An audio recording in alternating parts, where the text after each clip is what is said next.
Hola, ¿cómo les va? Soy Magnus Mefisto. Hoy les traigo algo completamente diferente a lo que estoy subiendo al canal. Voy a hacer una entrevista. Ella es Madeleine Roux, ella es una escritora. Hizo la saga Asylum, una saga adolescente muy buena. Ahora está presentando su nuevo libro, que es Mansión de las Furias. Hi, Madeleine. Hi. It's good to meet you. Nice to meet you. Thank you. How's going your visit to Argentina? It's been really fun so far. Really busy, lots of events and interviews and all kinds of stuff. I've seen the book fair once, and then I'll be there tomorrow doing a big presentation and a signing and stuff.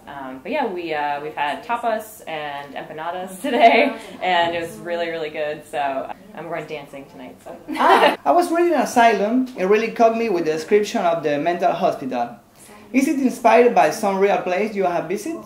I haven't been there, but I did a lot of research on real places. Unfortunately, there's a lot, and most of them I know you like to explore. You know, yes, I make urban exploration. Yeah, there's a lot that you can go visit, and they're very creepy. But there's plenty of pictures, and you know, I talked to a lot of people who have been to specific ones. There's a ton on the East Coast, sort of by like New York and stuff like that, and they're beautiful buildings. You know, the architecture is wonderful, but it's pretty horrible inside, so it's sort of this like lovely facade, and then inside not so good. No, not so good. Are the characters inspired by people you know, or at least have the characteristics of them?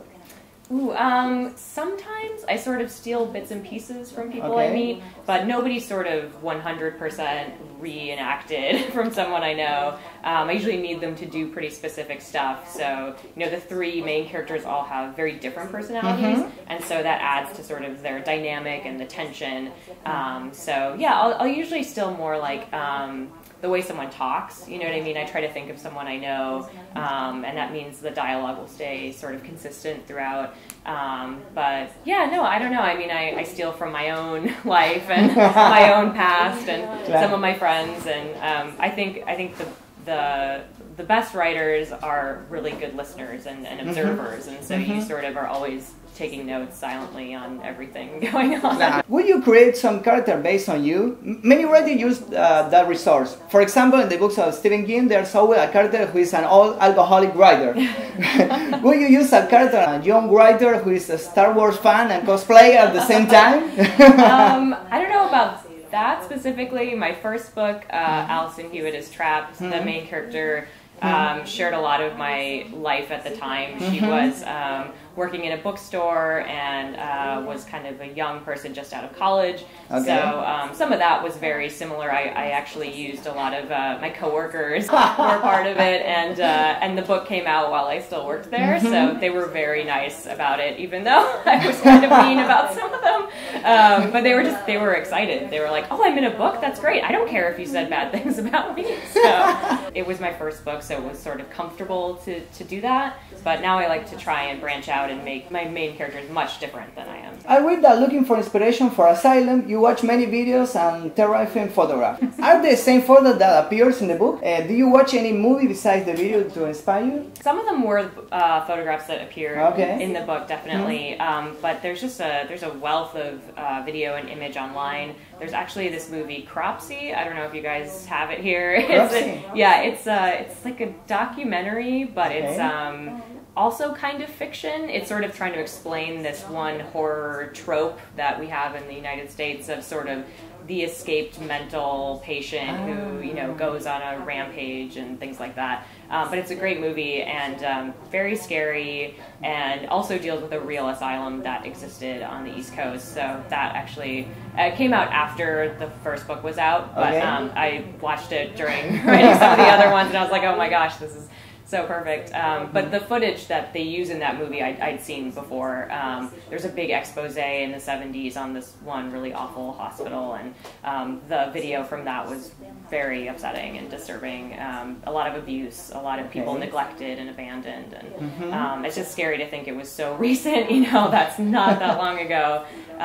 So I watched things like that, and a lot of interviews with, you know, people who had either had a relative that was there, or they had been in an abusive asylum. So yeah, it was some pretty dark stuff. Had to do it in the day, not at night. In not the day, right before bed. safe. Would you encourage an urban exploration to a place like the abandoned mental hospital, a cemetery or something? I don't know. I get a lot of people ask if I've gone, and I'm kind of a scaredy cat, even though I write horror. So, but it's interesting. I've talked to authors who have gone, and some of them say, "Oh, it's awful. You can feel right away that it was dark and scary." And I don't know what your experience was, but I talked to someone else who said, "No, I went, didn't feel anything. I mean, it was neat to see it, but no." So it's interesting that everyone sort of has a different sense of, you know, whether or not it's haunted or whether or not, you know, it's a dark place. So your first novel was about zombies.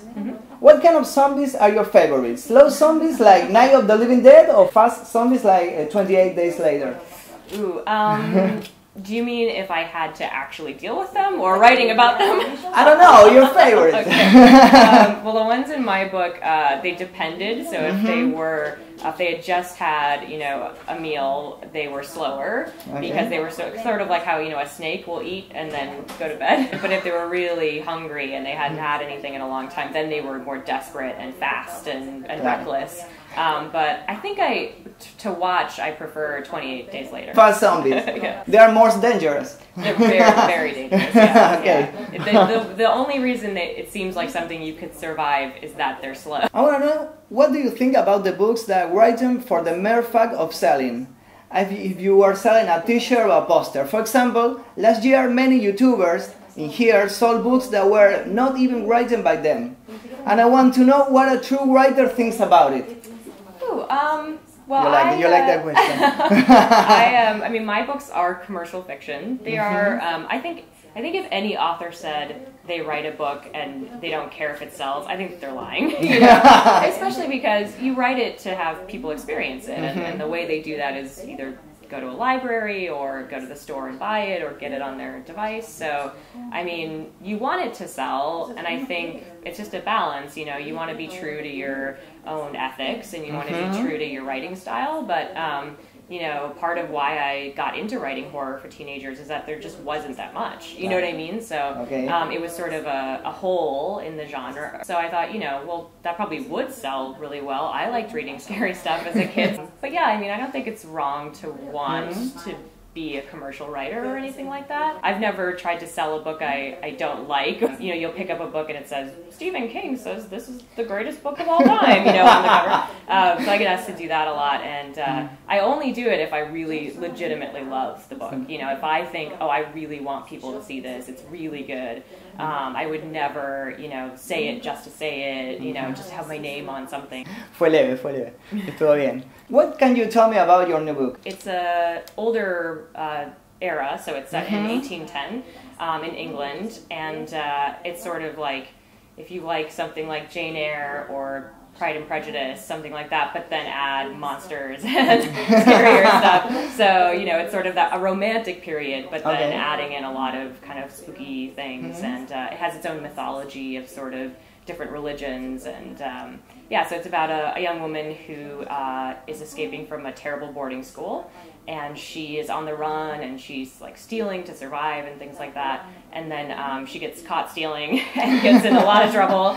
So an old woman sort of helps her and rescues her, and then offers her a job as a maid at a what they call a boarding house. I've been told it's a difficult translation in Spanish, but so it's sort of a place for travelers to come and sort of stay for a few nights or something, and then move on. So like a hotel? Yes, similar. It's kind of an old style of hotel. We don't really have them much. Maybe a hostel, but like a fancy hostel. Okay, I understand, a fancy hostel. She starts working there and discovers that the owner is pretty... I will read it. Okay. In Asylum, you make a joke about a character from the Hunger Games. Are you reading sagas for teenagers? What's your favorite one? Yeah, I mean, I love the Hunger Games, and so I would assume my characters would also have read it, since most teenagers have. The one I like most recently is A Madness So Discreet by Mindy McGinnis. It's also about like an asylum. It's really, really good. all of her stuff actually is really great. I love it. I actually haven't read some of the like big ones. Like I've read the first Twilight book, but not the rest. I tend to read more sort of independent young adult stuff. I really like Andrea Portis. She's always really funny, and so like Michelle Gagnon, I love her stuff. I love Amy Ewing, The Jewel. I know that's really big here, and her books I saw at the fair. So yeah, that's one of my favorite series. I know that you're a big fan of Star Wars, and I know that you're working on a story that in that universe. Can you tell me more about that? Yeah, I can tell you a little bit. It's really exciting. They're doing it's the 40th anniversary of A New Hope coming out. So they're doing this anthology where it's all scenes from someone else's point of view in a scene. You know, so like the Jawa that sells them the droids. You know, what is his perspective of that scene? Things like that. So it's really great. There's actually a lot of young adult authors are in it. Some really big names that have done Star Wars books before, you know, bringing back the classic authors and then adding new ones as well. So it's called From a Certain Point of View. It should be out in October in the States. I'm not sure when other places. But my characters that I get to do, I guess there's no spoiler alert because everyone's seen the movie, so you probably can guess what happens to them. But I'm doing Leia's parents on Alderaan just as the... Do you think Luke Skywalker is Rey's father? I hope not. I really hope not. There's only two things I want out of the new movies. I don't want Rey and Kylo to be related. I don't want them to be related. And I want not Luke Skywalker to be Rey's father. I have my own theories. My hope is that it's Obi-Wan's, like, she's his granddaughter. Okay. That's my hope. Because the accent. Why does she have the British accent? That's my question. But that's my hope. That's your hope. Okay. I'm sure I'll still enjoy it if it's not. But you know, those are my only wishes.